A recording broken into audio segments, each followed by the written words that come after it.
Welcome back to Kintsugi Heroes, helping people tell the stories they need to share so you can find the stories that you need to hear.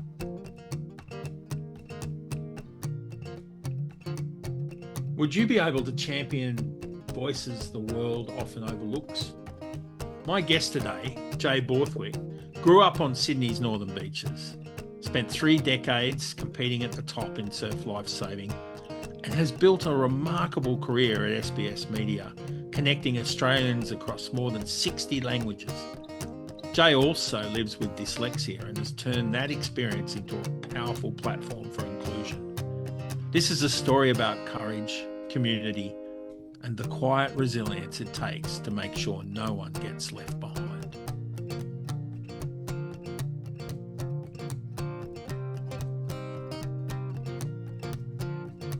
Hey, ladies and gentlemen, and friends of Kintsugi Heroes podcast, welcome back to another session with me, John Millam, and as your host for Stories That Matter. And today, at the fear of repeating myself, as I pretty much do at the start of every podcast, right? I'm really excited to talk to my guest today because, we go back a bit, right? Again, we have a contact in the real world. It's a small place, Australia, only 27 million people. But I have bumped into this man, and in fact, this man has spent quite some time,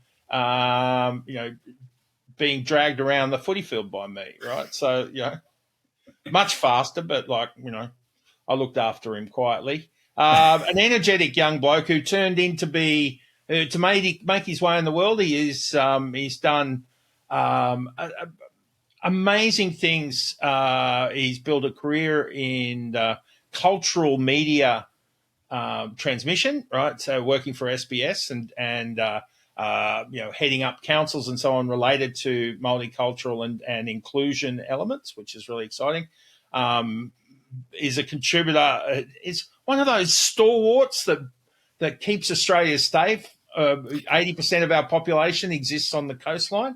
And so 40 years in the surf lifesaving movement, Jay? 30 plus years, mate, yeah. 30 plus years.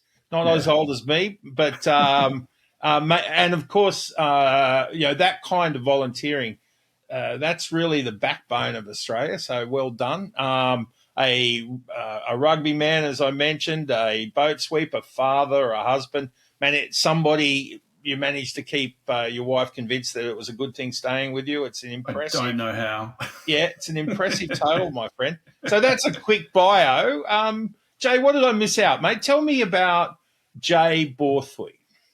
And first of all, welcome to Kintsugi Heroes, brother. John, it's great to be here. Look, and I'm really honoured and privileged to have you interview me and to be speaking with you about this because I don't know where this is going to go. I feel like we should be in a bar having a beer somewhere doing this because I know I've seen you over the years. You are a very, very good you can hold a conversation and you can tell a story, and I love that. And when I found out that you were going to be interviewing me, I was like, you can't say no to these opportunities. So I'm really... That's very kind, mate. I must admit, but I don't... I once accompanied every story with a schooner. That doesn't happen anymore. I'm the paragon of virtue. I think perhaps a little monk-like in my existence these days.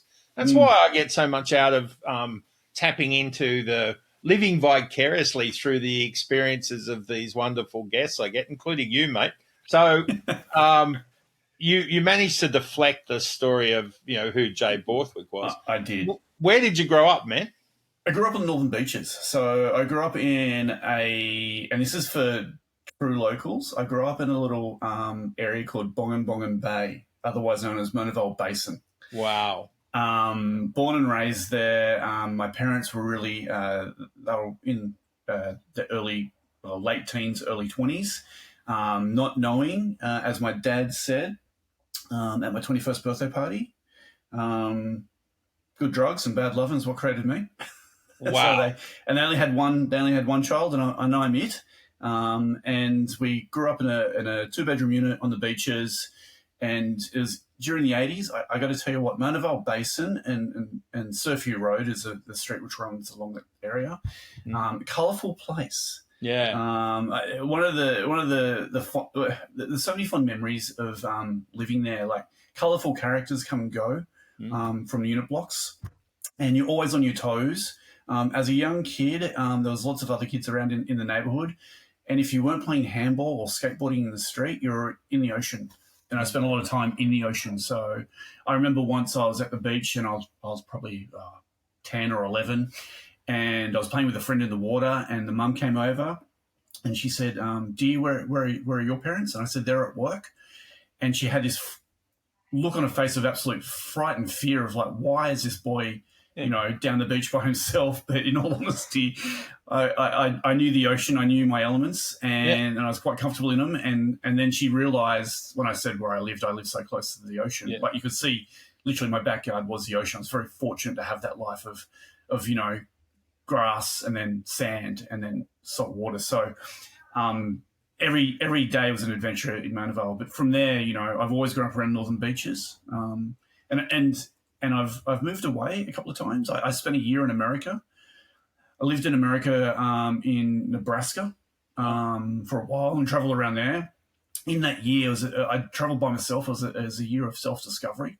Wow. And what I learnt pretty quickly is that I need the smell of the ocean. Yeah. I need to see or smell and get wet. And it was a great experience because I remember, and you'll love this story, John. I was sitting in a basement in a house watching TV at like 4 a.m. because I was working shift work at a restaurant, right? And I was eating my pizza, and I was extremely tired. And an ad came on, and it was for the restaurant that I worked in called Outback Steakhouse. Right.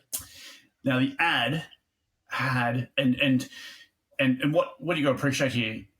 First time away from home, no friends, no family, and I just finished the national titles for surf lifesaving for surfboat rowing. Yeah. And in the ad had Rick Miller and his crew carrying the boat that I raced against them in, carrying it across the beach, making them all look all big, strong, and tough. And I was like at my lowest of lows, and I thought, that's where I want to be, back on the sand, back in my slogos, back in the water. Wow. And here I am. It's cold, it's dark, and I'm in the basement.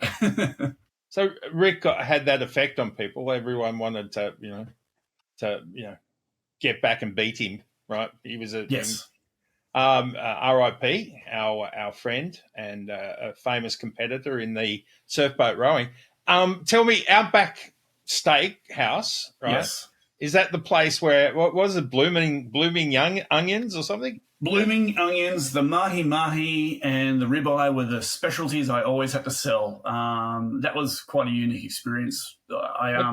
What's Outback about any of that, right? So yes. So it's kind of funny. So I landed there in the early 2000s and just after the Olympics.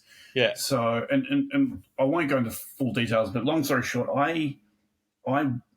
so you were there to wait until the heat had got out of the What happened, John, was I worked during the Olympics for Foster's, right, in Sydney 2000. Just by chance, Foster's invited Outback Steakhouse to the Olympics, and my job was to drive them around. I had an SUV which was wrapped in like a Foster's beer case, and my job was to drive them around to any Olympic events that they wanted to go to. They had like a golden ticket, basically. They could go anywhere. Wow. I could drive anywhere. So I got to know their families really well. Yeah.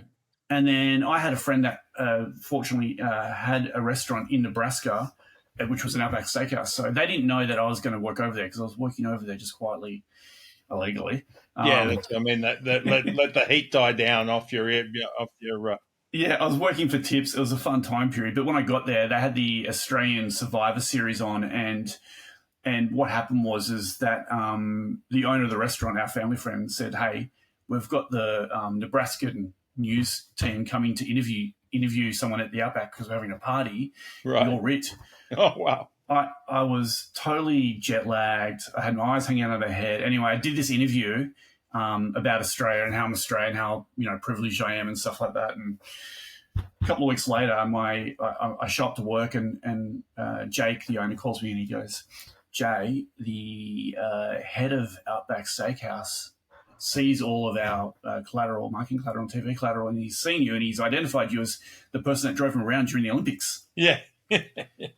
And I was like, okay, what does this mean for you and I? And he goes, well, fortunately, he's a good guy, and he obviously, his family liked you, but they're going to ask you nicely to travel around America, going to other restaurants and working for them in other restaurants. And I was like, golden ticket, this is great. So I Greyhound buses all around America. But in that time period, I learned that, as much as I had fun, and John, you know me well enough to know that I am a bit of an extrovert.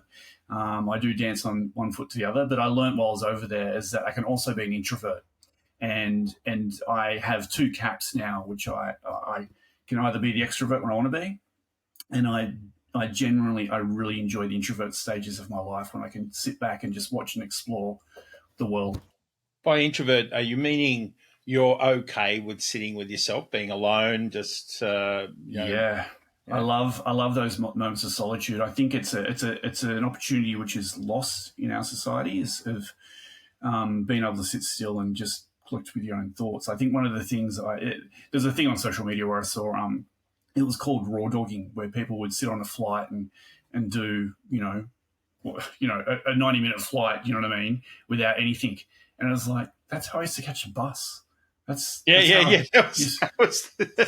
That was called childhood, right? But isn't it interesting, right? Because you're actually in the media world, yes, and yet that now there's a real dichotomy between and perhaps a dissonance, right, between whether we should be promoting media the way we do and like building content and trying to increase engagement with it, and yet at the same time, you're a father, you're with teenage kids, we've got those challenges about now. We've been on this social media experiment for 20 30 years. Yeah. And we're now starting to see the longer term implications more clearly. Yeah. Suicide's gone up. Yeah. So is that something you're aware of? Is that, Yeah, I'm very privileged enough because I work at SBS and I work in the in-language team, and I get to work with a lot of a variety of clients, non-profits, as you know, John, corporate, government agencies, and the one thing when I work with someone that's wanting to communicate in another language, they're wanting to authentically connect. And it's our responsibility to help them authentically connect. So I'm very privileged to see and sit back as that kind of, not introvert moment, but I get to sit back and I get to see data and information about how Australia is trying to better itself and make a better community and inclusive society, because there are people that are really passionate about trying to make a difference. And at a government scale and also at a corporate scale, people are wanting to make that difference. And yeah, it's an area which I find fascinating. Like, I enjoy what I do because there are so many different groups out there that are disadvantaged or none the wiser. And it's just about taking the moments going, well, what is the best strategy and what is the best way to help someone connect with them so they can get information to make them better people? It's interesting, mate. I've noted over the years when you're like your business, I realise what business you're in. At the time you joined it, SBS was one of those kind of bolt-on oddities, right, in Australian society, right? It was almost like, oh, we know we need to have this. We're not sure why, but, oh, it's good there. And let me watch it for the foreign films, right? So, or if you like soccer, you've got a chance to watch that, right? But now, like, given that Australia, more than 30% of Australians are first generation now, and more than 50% are exposed to with English as a second language, right? So or first generation of non-English speaking people. So SBS has changed now. It's become much more integrated. how you watched that happen? What was that like, right? But you're like, did you feel like you were being becoming mainstream or becoming more essential to the Australian experience? Well, yeah, John, it's interesting because when I first started my career, I was at Channel 9. And when I was at Channel 9, the slogan was "Still the One," and they were the number one, channel network in Australia. And back then, right, and I'm going to get back to SBS for you, right, but back then, for advertising, we'd dictate and tell you when and where you could advertise, right, and we'd tell you how much it's going to cost, and that was kind of it. And then I moved out of Channel 9. I went to an agency, and things kind of changed. And I stepped away from the media. I went overseas, but I stepped out of media for a while, and I came back to it. And then I started at SBS. I remember my boss when I was resigning from my job. I said, I'm going to SBS, and he kind of laughed, and he was like, "Why would you go to Sex Before Soccer?" Because that's what it was nicknamed. Yeah. And I was like, in that moment there, because he was a bit mystified by it all, and I realised I made the aha moment. I've done the right thing. And when I joined the group, we were a small team for advertising, but we were really proud and passionate, and we knew what we were fighting for. We were fighting for, space. There's government, we've got government legislations, of course, that we have to follow and mandate. And in doing so, we're only allowed to advertise 5 minutes of advertising an hour. Mm. So whereas the other free-to networks, when I first started, they can run up to 15 minutes of advertising break in between, their programs. Yeah, they do 5 minutes of programming between advertisings. Yeah, exactly. So, and we quickly realised that our less clutter had a striking chord with the community, because you wouldn't see McDonald's, KFC. You wouldn't see all the fast food brands back to back. You'd only see one fast food ad backed up with a car company or whatever it may be.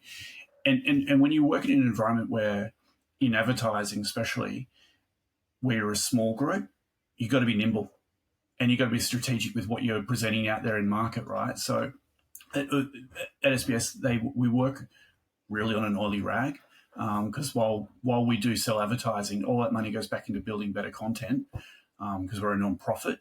So our programmers work really hard, and especially our news team too, work really hard on providing the right content and meeting the requirements of what we have to do to producing authentic content, which is non-biased news-wise, of course, but content which is, trustworthy. And we are the most trustworthy news provider in Australia. So with the Australian community, there's that level of understanding that they're going to get something which is trustworthy. The content, it's either for you, you either like it or you don't, and you're going to watch it. But over the years, John, what we've seen is the market break up. So it's become more diversified. You don't have to watch free-to-air anymore. No. You can watch where most people are watching content is on this thing here. Yeah. And that's a hard audience to attain. So to get someone to sit down and watch a half-hour program, 30 minutes of program, is really hard. So you got to make sure your content's good. Podcasts have gone through the roof, and we play in that area. But over the years, we have been slowly building our resources in those areas where our competitors hadn't. Yeah. So it's really brought everyone down to our level on how they compete for, advertising revenue. So we're talking about the nature of SBS growing into become a much more important player in a diversified social setting, right? So Australia really quickly kind of embraced the concept of inclusion, same but separate, multicultural elements, right? And did it pretty well, right? What's your impression of the way we embrace that?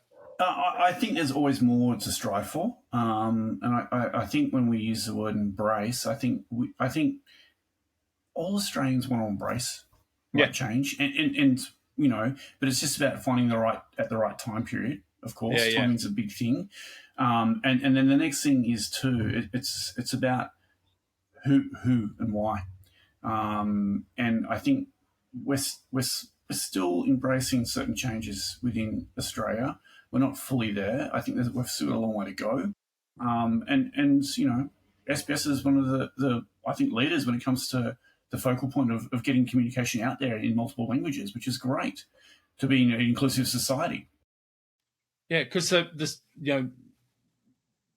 certain Asian languages and European languages are significantly spoken in Australia, right? So, and yet, we need to communicate to everyone in English, but also, it's important to have other languages recognised and catered for.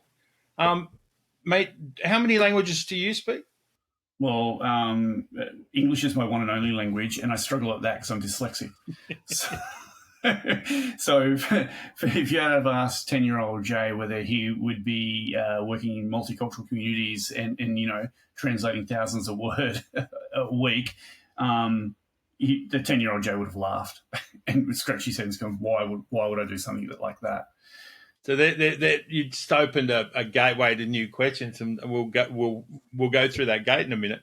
But the importance. So, do you do you ever get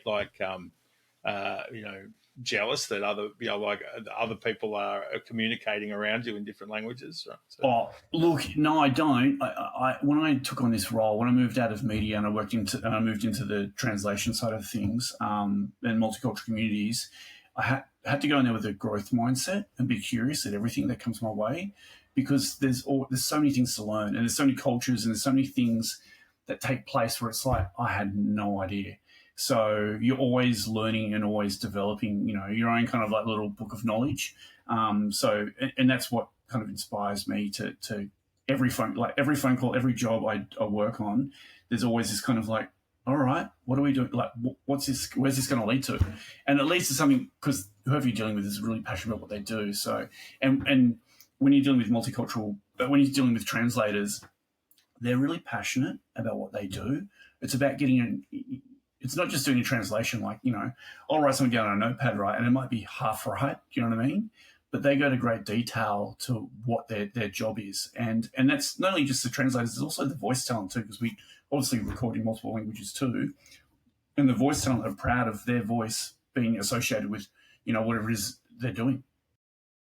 That's a very different sense of SBS, right? Because, of course, doesn't just exist as a media entity. It is actually the lifeline, the connection and communication for a whole bunch of Australians who desperately need that support to build their safety and capacity in the community. Yeah, you're right. Like we have a website called Australia Explained, and it's updated every day. It's updated. It's a news platform, right? But it's updated regularly every day in 60 languages. So, and the content we provide there is for new migrants that come to Australia, and it's the basic things. So there's vodcasts, there's podcasts, there's editorial pieces about what are you going to do to get to open a bank account? What are you going to do when you go to the beach? What is Australian slang? Do you know what I mean? Yeah. Wow. Yeah. And everyday stuff that we take for granted, but essential. If you don't put on sunscreen, you can actually die from not knowing that that you're in Australia. But they're all the foundational steps, right? Yeah. Of assimilating to the area you're in, the environment you're in. Yeah. So it means a lot when somebody can understand like the basic things. Like there's an episode in there, how to support at a football game. Yeah. Wow. But there's passion. It's very different. It's very different in Australia. Yeah, I get that. Those real basic things that just we all take for granted, but it makes a huge difference to that community, because I've seen it, especially with lifesaving. I've seen it on the beach where people are, multicultural communities or people that are new to the country are out of their depth zone, and you want them to have a fun time and be respectful. Fun. Yeah, it's not until you're 4 foot in, you realise you can't swim, and that the ocean is far more powerful than you are, right?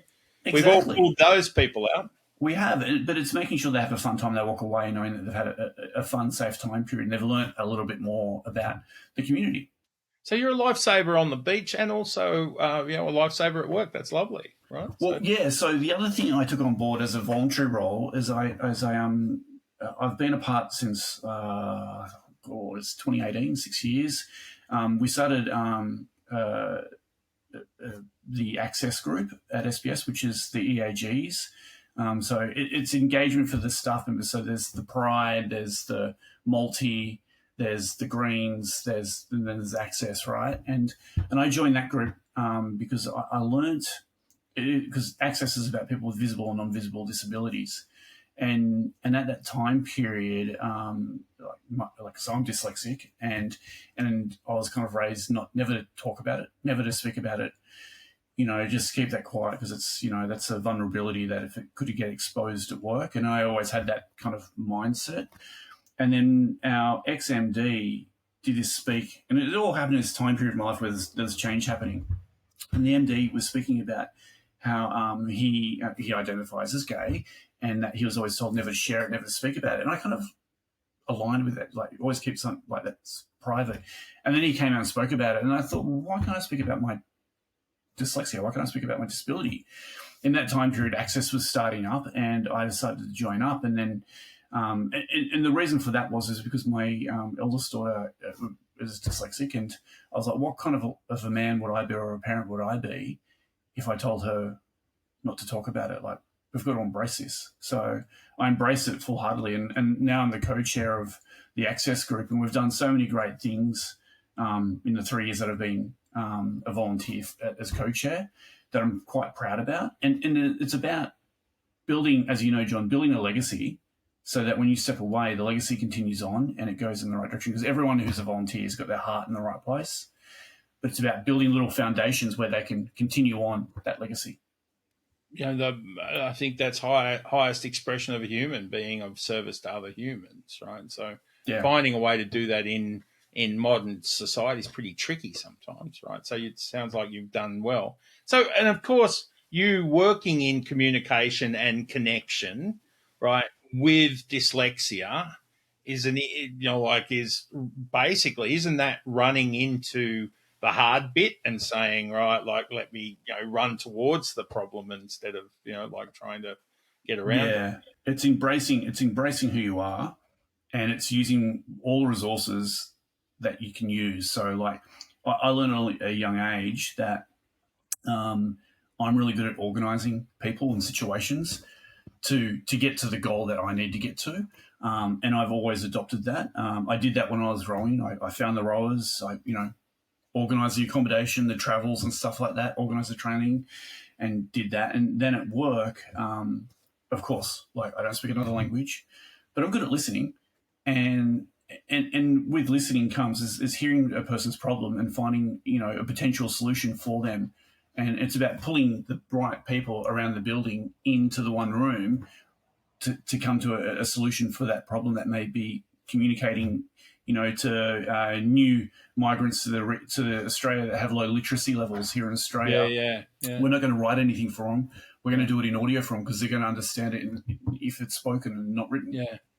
I really want to ask this question. Like I just realised you're the perfect person to ask it. So, if when you're often in the world of communication training and so on, we use a stat that came out from some research years ago, right? And I've never tested it beyond the often repeated stat that is. So about 8% of communication is content, words and language. About 38% is tone and timbre and accent and emphasis, and then the rest, just over 50%, is non-verbal communication. So gestures and body status, shape, and etc. So you're the perfect person to ask because you're an extrovert, a communicator. You're in a job where you are actually connecting with members of communities who don't have English or have sort of English as a second language, right? So is that right? Can you communicate well even if the language isn't 100%?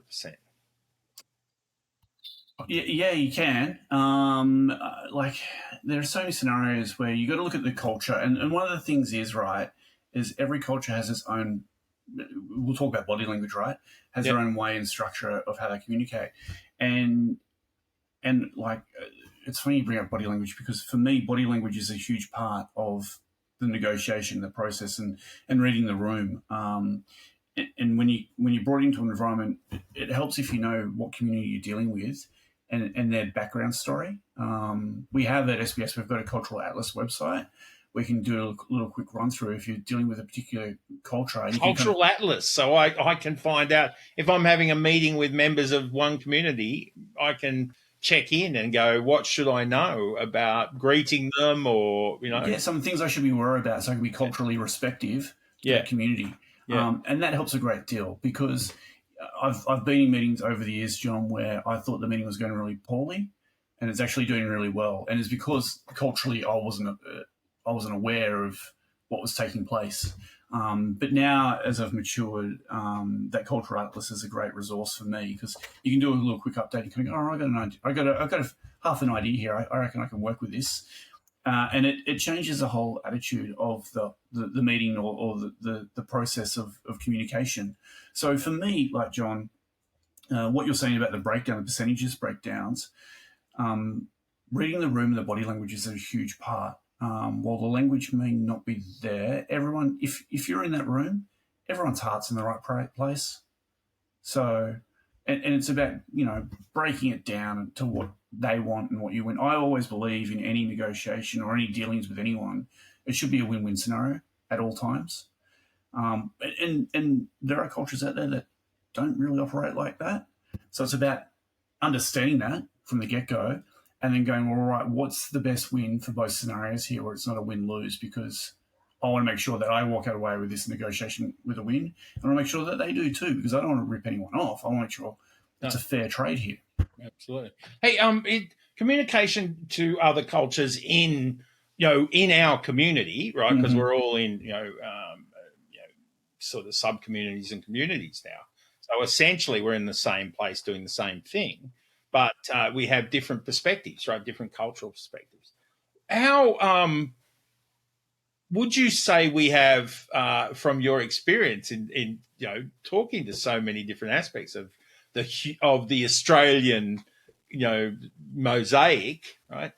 Do we have, like, we often hear about our differences, and that seems to be the dialogue, right? People emphasize them for, they're either emphasizing the differences for positively, or, they're also held up as a reason to be, to be angry or, dismissive. Would you say we have more in common than most people know, or even more in common than we would expect ourselves to have? Do you mean Australians? Yeah. So regardless of where we come from, right? Yeah, I think we all have something in common across the board. We all have something in common. We're human beings. We love. We're all human beings, and I think everyone has. They've got to find the essence of where our connection is. And once you find that, the sky's the limit, right? So in a multicultural sense, the fundamental truths remain true for regardless of what culture you come from. Yeah, absolutely. I think that, but you might be able to sort of tell me it's true. It is true. What happens, John, is that when people migrate from anywhere to wherever they're going, whether it be in Europe or anywhere, why are they migrating? Because they want to have a better life. That's it. They've had to for either they've had the choice, they've made the choice themselves, or they haven't made the choice, right? But what they're doing is they're trying to better themselves, right? And 99% of the time, everyone just wants a better life. And what I'm always touched by is when I hear stories of people that have migrated, especially to Australia, and they're blown away about how much freedom they've got to express themselves.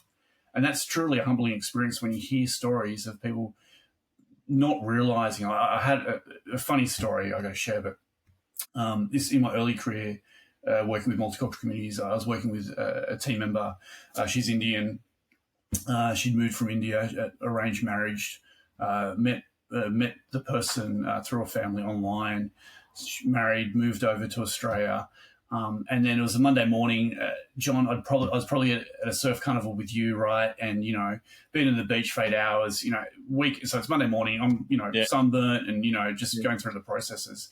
And she came in with. She was new to the organisation. She came with the biggest smile. You could feel that smile. Yeah, yeah. And I was like, "How's your weekend?" He asked that. That's a throwaway question. How's your weekend, right? And she goes, "You wouldn't believe it, Jay. I went and rode a bike for the first time."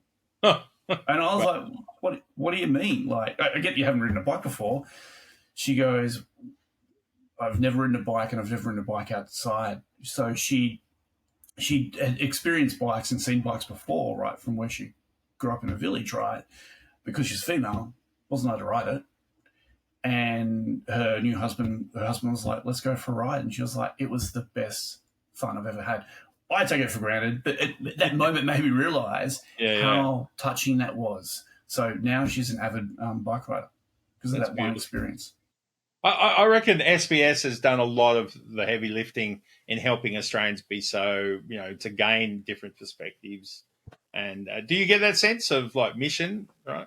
Yeah. There's many things that we're very really privileged to do, but we've all employees have got the one heart, and I see it time and time again. People join SBS and stay at SBS for some time because they're very passionate, and that when you've got a sense of values, the cause and the mission becomes a lot easier to do. And it's, I want to say one heartbeat, but we all know what we're there to do, and everyone goes about it in the right way, and that's what makes it easier to do the job. But of course, when you were talking about access, right? A 10-year-old Jay with dyslexia, that's a tough place to be. How did that shape? Like you're very positive and you're very affirming for other people. Yeah, but. Having dyslexia and being in school, right? I'm neurodivergent myself, so I look back and think there are a lot of people who didn't have a lot of understanding or care for that, right? So that must have been tough. In the 80s, yeah, it was. We identified at a young age that I was dyslexic. I couldn't read or write. Probably. So, what is dyslexia? What did it manifest for you? Look, I just need time. Like that's my I need time to read and analyze and process anything that's put in front of me. I'm not the guy that can just read something and go, yep, got it, let's move on. I have to read it, analyze it, sometimes reflect on it, and then I'm like go into my place, and then I come out and I've made a decision. And I'm also I can be very stubborn too, but once I've made my decision on what I've analyzed and I've processed, then I'm good to go. So are you do you have to decide the meaning of things, right? Does dyslexia only relate to your words and numbers, or is it like a different way of seeing the world? Look, John, there are many forms of dyslexia, okay? And it's like every way is different, right? Every dyslexia person has something which is the same, but just a slightly different way. Yeah. And for me, it was just at a young age, like I couldn't read, and writing was not my thing at all. Like, thank God my name's Jay with 3 letters in it. So if it had been any longer, it would have been a nightmare. So for me, overall, I just need the time to analyse and process and read something. And let's be brutally honest with you, with dyslexia, it's always hidden with another disability, usually ADHD or ADD. And when I was diagnosed with dyslexia, that was never diagnosed. It was just, we know in your family dyslexia exists, so you're dyslexic. And what happened for me is that I remember it vividly. They took me... I was at Mandeville Primary School, and they took me out of the class, and they said, "You're now going to spend time in this other class, and they're going to help you read and write." And I was like, "Okay." So I'm being taken out of a class with all my friends, and I'm being put in this other class with people with visible disabilities, and it was a bit of a shock to me. And when I walked into the room, they said, and there's a staple piece of paper. This is what you're going to be learning. And I was like, ooh. And I was in year 4, and we're doing stuff which was kindergarten stuff, right? There's coloured pencils, now get going. I was like, I don't need, I know all this, I don't need to do this. And it was because back then the school system was set up for right, well, if you're not working out, we're going to give you 2 hours every week. It was the dreaded remedial, wasn't it? We're going to give you remedial work. Yeah, it was called the special ed class, right? That's what it was called, at a teacher level and parent level. But in the playground, I was effectively called a retard. And I was in the retard class, which was really hurtful, and it affected me a lot, because you go from being one of the boys to then one of the boys who's a retard, and, playing handball, playing any kind of sports. So you learn to fight quickly because that's how you express yourself as a young kid. And you get into more and more trouble. So, look, I am very optimistic and I am very positive with everything I do. And the reason for that was because I failed everything in class. So I knew I was going to get a fail on everything I did. So I was like, well, let's be realistic here. Like, I can't win there. So let's look at sport. Let's just be happy with what I've got. So any wins I had, I'd celebrate. Like, that was it. So I was never going to be that negative Nelly. I just couldn't see myself going down that path. But fortunately, I had really great parents that realised what they had in front of them.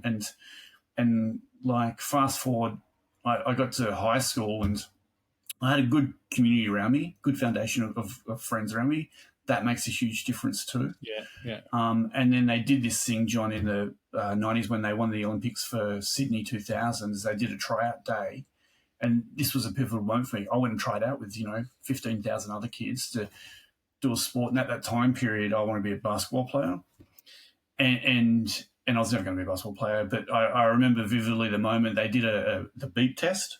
And one of the guys I was running against, Toby Walker. Right. You know Toby? Yeah, I do. Yeah. Anyway, he was cross-country runner. He was an all-star at everything. I was like, He was doing the beep test before me, and I was like, all right, if I can beat him in the beep test, if I can just do that, I might be in the chance to make the NBA and play basketball.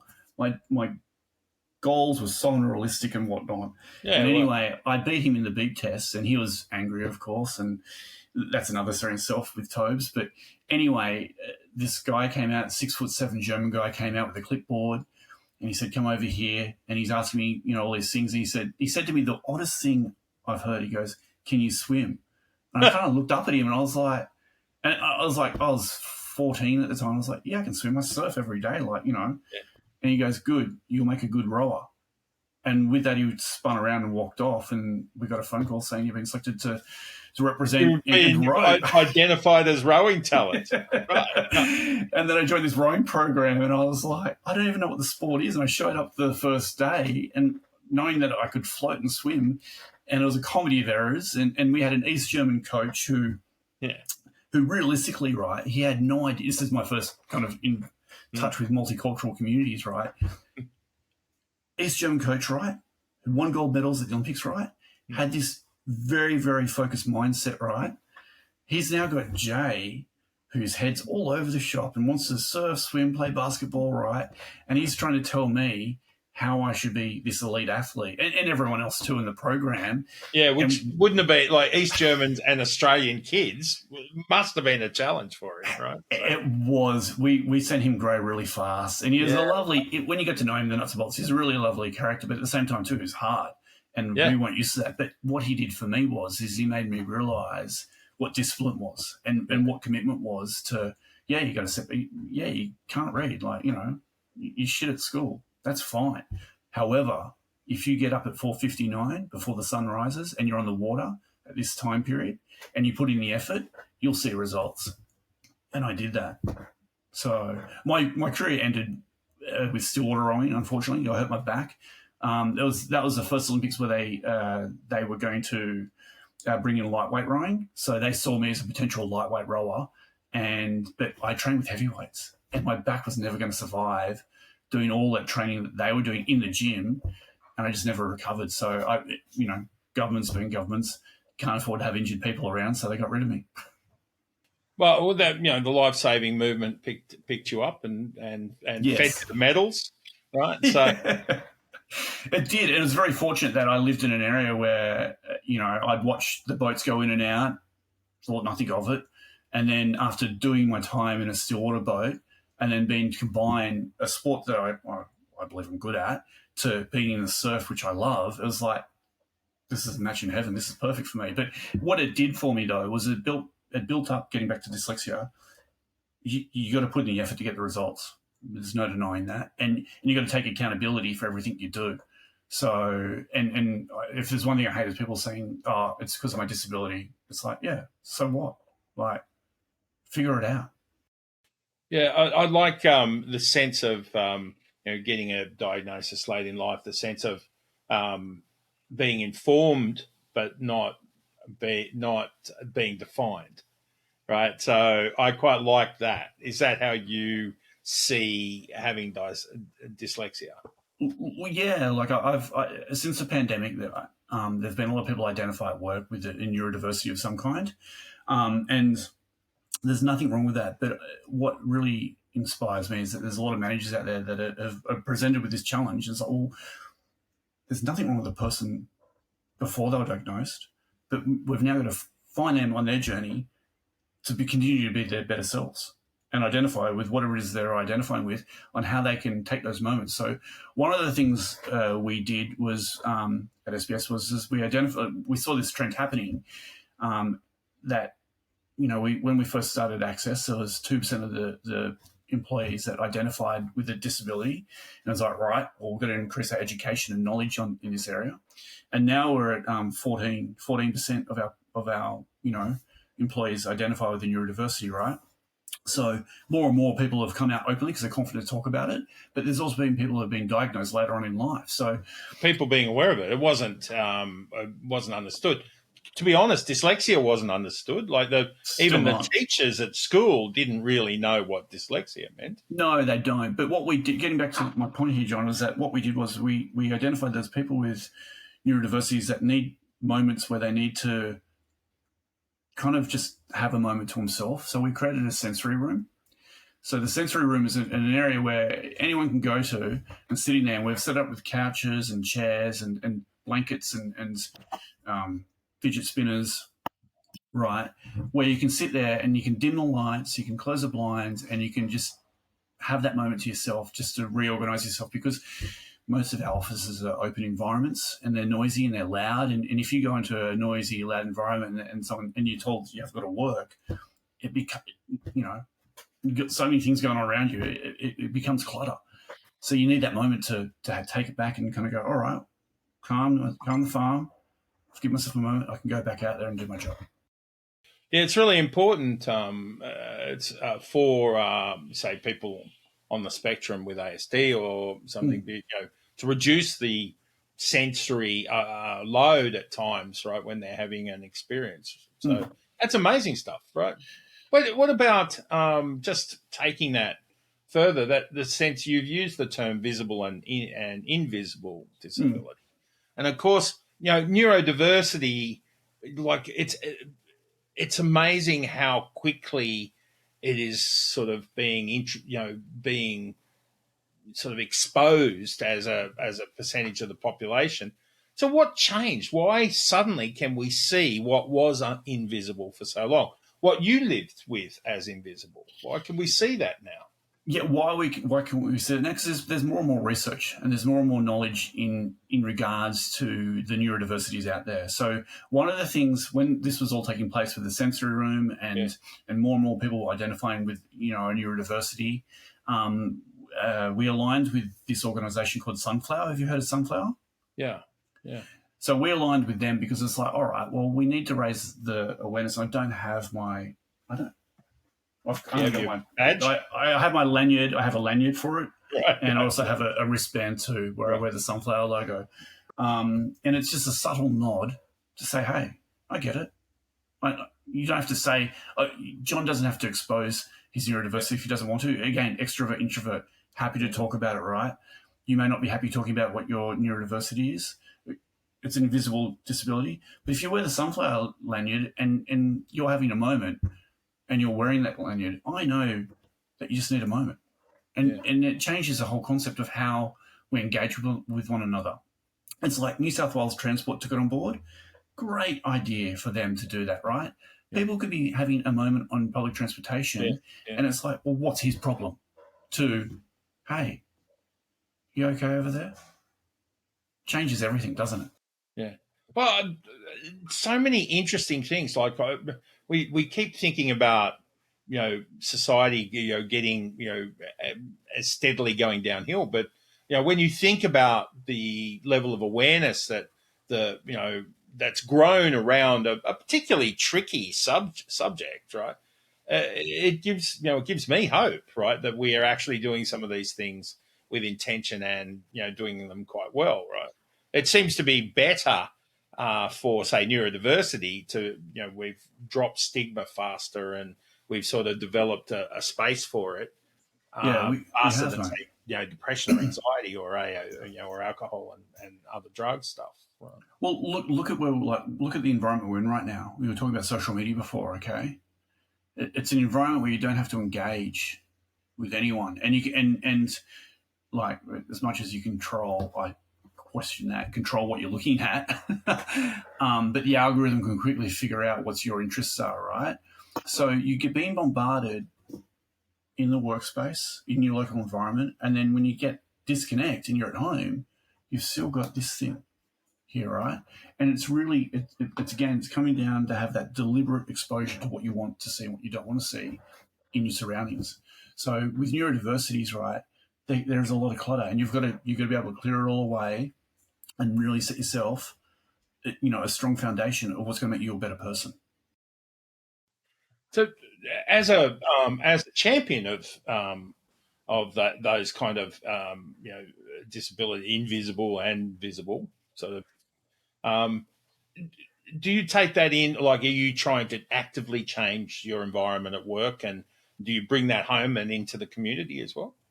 Yes and no. So yeah, I'm actively always looking towards how can we make, and it's again about being curious. There's no magic pill, there's no golden bullet here for this. It's learning as quickly as you can and making sure you can empower all employees to be the best employees at work, right? And inclusive. And what happens is, which I've seen, this is just collectively in general, when one person changes from one organization to another, there is this wall that we all have around us, right? This kind of force-filled area. And when you go into an inclusive environment, it's kind of like, is this for real? Like, is this really happening? Yeah. So it's about creating an environment where people can come into work and just be their best and just do their job and be authentic as they can be, and have everything they need, all of the basic resources they can be to perform. Some employees, like for myself, right, I know myself, it's 12 o'clock now, come 2 o'clock, when I'm during a work week, I get brain fog and I just start to slow up mentally, right? So is that because of the extra processing space you need to manage dyslexia? Is that what? Oh, look, no, I run on 3 to 5 hours sleep a night, so I'll get up early and my brain's ticking over and I just start working. So, and I've got clients that are international, and if I'm up there, I know they're up, so I can start working. But I get to that time period of the afternoon where I've had lunch, and I'm looking at all the low hanging fruit of things I can do, which are easy. The jobs where it's a process, it's not something where I have to think creatively. So I try to do everything I can as best as I can in the morning, and I get to the end of the afternoon. It's all the things that are easy to do. I get them out of the way because they're easy to do. I'm setting myself up for the best process possible to succeeding. Sounds like a good process for your circumstance. What else did you learn? Right, I was fascinated to hear that story. Of fighting through, so outrunning the runner. Fighting to achieve something that no one expected you to do, which is really a way of attacking that so-called disability and treating it as a fact of life, not a disability. It's just an aspect to integrate into how you approach things. Is that what you do daily? How would you help? Or so, for instance, how did you help your daughter navigate her dyslexia? Yeah, sure. So I ask my daughters every day, and they know it well. I ask them every day, and they've got to answer it. If they don't answer it, there's going to be a problem. I ask them every day, who's the most important person in the room?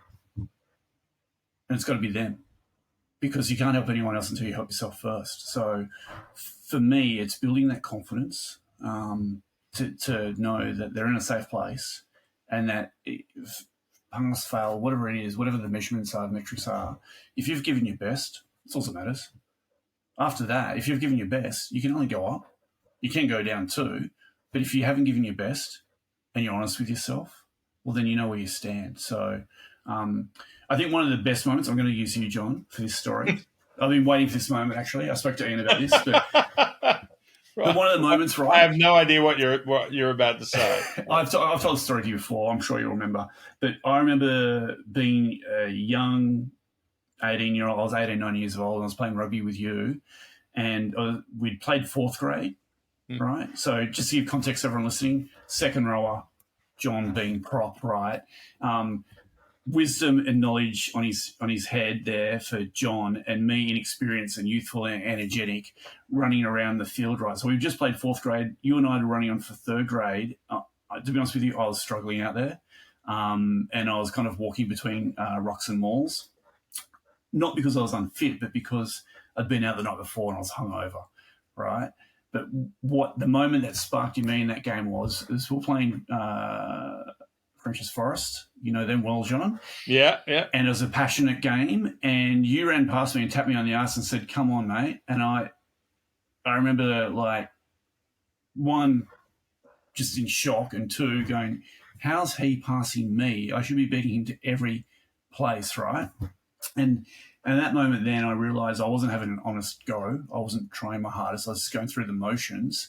And I was like, well, if he can do it, why can't I? And that mindset, I think in work and in life, is like you look around yourself, you look around the people you're working with, it's like, well, if they can do it, why can't I do it? Like, what's stopping me from having a crack and giving my best self? So whenever I get up in the morning, I play music. There's things I do to pump myself up for the day. And by the time I get into work, everyone knows me. If you remember the TV show Cheers, with Norm, he'd walk in and say hi to everyone. I make sure every day I walk in and say hi to everyone, and everyone says hi back to me. And it's my grounding that I'm in the office and I'm here to work. And then I go through my process of, again, I've already set out my notebook of my to-do list, so I'm well prepared to take on the day. And then come the afternoon, the wheels are spinning. Oh, that's donut time, mate. Don't worry about that. There's so much rich encouragement and clues to navigating some challenging stuff that you've shared today, Jay. It's wonderful. I love how you've described every day. What you described about organising and logistics and so on is almost impossible for me, right, because of my processing challenges. But what I love about it is it is a bit of a, you dig in, you're almost a walking example of resilience, and that's really cool. And it's really cool to hear it talked about. What are your favourite things these days, mate? My favourite things these days is I'm a full-time Uber dad driver. I love doing that. I do enjoy being present with my family. So at the moment, I remember when I was in my day of rowing and I was sweeping, I was making grounds, you know what I mean, as a sweep with crews. And I did this thing. I read a book somewhere, I read this book, and it was about doing an audit on your time, 24-hour clock, right? So I sat down one afternoon. And I was like, you know what? I've been avoiding this for a while. It'd been playing in my head. And I was like, you know what? I'm going to do an audit on every minute that I'm accountable. And anyway, I added up everything. I was spending more time at rowing than I was with my family. And then the next thing, so after rowing, it was work. So I was spending a fair chunk of time with, and then after that was sleep. Wow. And then family fell in there down the ranks. And I was like, this isn't, I can't maintain this pace. Yeah. Something's got to give. And I realized the thing I had to give up was rowing, which I loved. Yeah. And I gave it. I remember being at the semi-final for the Aussie titles for the junior crew. I'd just spent my voice, not getting too technical. I had the boat set. I was good to go. And I just pushed the boat one step too far, fell in a pothole. Yeah, wow. Missed the start. And I realized when we got back to the beach, I was like, I'm done. Like, I've done my best. I need to step away from this sport. And then now I focus, like my outside hobbies is definitely my health and fitness. I'm in my late 40s. I get up every morning and I go to the gym. This is where I go, no, you look great. You look great. No. But in all honesty, for my mental health, I realised my mental health was wavering a couple of years ago, so I made some adjustments. Fitness was a big thing. And this is where my introvert side comes in, John. When I was rowing, I was an extrovert. You pump everyone up, you get everyone motivated, you give them the confidence to row through the waves. Whereas when I gave that up, I was like, I got to train for me now. Like, why? Yeah. But then I found out that if I put my headphones on, I go to the gym, I do my workout, and I don't speak to anyone, I really enjoy it because it's my time, it's my meditation, it's my Zen place. Right. And then, so now with working out and with watching my kids do sport, I enjoy that amazingly. And then I also find this other time, I've got some close friends that live in my area, and it's catching up having a beer with them and just laughing a bit. Like, it's the little things, it's really small, like it may not seem like much, but I think that connection with a close friend group where you connect and it means sounds like a really good recipe, mate. So maybe you'll get to your 50s after all. I don't know. We'll wait and see, John. Like, I think I will. That's what I'm setting myself up for. What? And finally, it's been great, mate. And your personal recipe is a great way to sort of wind things up. But I'd like to ask you, what aspect of what recipe do you hope to mix for the community? You mentioned legacy. What is the legacy of that you hope to bring about? Yeah, look, at this stage, like my idea of legacy, is doing the really small things, doing them really well, right? But building a foundation there where if I was to step away from it, so like I'm stepping away from the Access group for SBS at the end of this year, but I'm not stepping away from Access. I'm just not going to be the co-chair. So, but I always believe that you put people in the right place so that if I was to step away at any given time, there's someone else that can take the role and continue on, that group and that organisation's got a strong foundation. I was really fortunate enough at Newport Surf Club when I was down there when I first signed up. There was a whole lot of characters down there, but reflecting back on that time period, it was a small club back then at Newport Surf Club, but there was 3 or 4 individual characters. I'm not going to name their names because to bore everyone, but you know who they are. What they did was they were just a group of families that got together and just kept the club ticking along. And while they were doing that, they brought other people into the community. And what they did was they built this foundation where one of them could step away and someone could take over. And it was a building block, right, for that community. What I think for Australia is we just need to build more of those foundational footprints around Australia in the voluntary groups, especially, where we can build it up so it's a safe place for everyone to be inclusive and everyone can have a go. Yeah, fab. I'm with you, mate. I think that's a great idea. I think that's when Australia is at its best, right? So having a go. Well, yeah, you know what? Like Australian culture, it's always there. It's not going to go anywhere. And I think in hard times we see great characters rise to the occasion. Yeah. And I don't think we're in hard times right now. I think we're just idling. And it's not a bad thing. It's a good thing, right?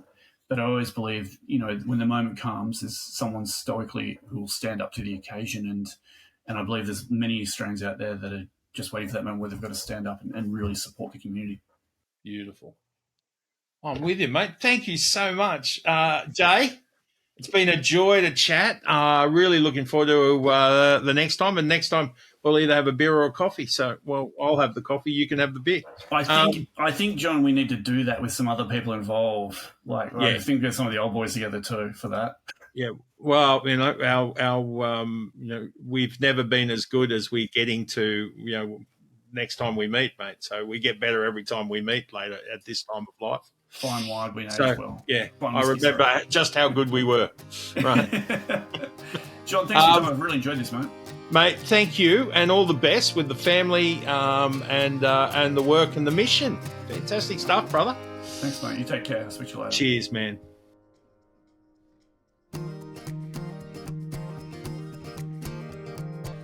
Thank you for listening to this episode of Kintsugi Heroes. Thank you to Colin Lilly for permission to use Broken as our theme music for this series. If you enjoyed this conversation, share the podcast with a friend and let us know by leaving a rating and review on Apple Podcasts, Spotify, or wherever you get your podcasts. If you'd like to support Kintsugi Heroes and the stories we share, head to kintsugiheroes.com.au and follow the instructions to make a tax-deductible donation. Thank you for listening, and we'll see you next time.